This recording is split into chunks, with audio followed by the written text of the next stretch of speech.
每年在番炳鎮都會舉辦一場盛大的番煎餅比賽。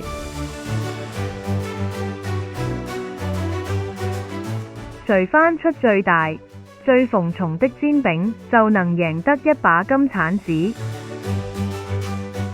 全能獲得一整年的免費煎餅。今年傑克下定決心要贏，傑克每天都在練習，他在廚房練，在後院練，甚至在蹦床上也練。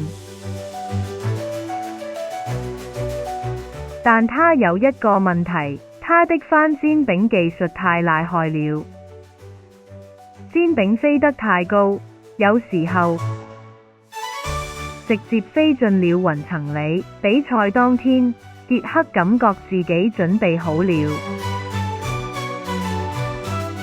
全鎮的人都來了，每位參賽者都試着把煎餅翻得越高越好，大家表現都不錯，但未人能比得上傑克的高度。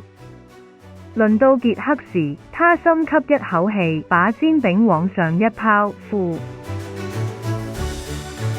煎餅直衝天際，越飛越高，最後消失在雲層中。觀眾們驚呼：他去哪人了？有人喊道：大家等啊等，1分鐘過去了，2分鐘、3分鐘，正當所有人以為傑克的煎餅永遠消失了，一隻鳥從天上飛下來，嘴裡叼着那塊煎餅。鳥人輕輕把煎餅放回傑克的盤子裡，大家都笑了起來，鼓起掌來。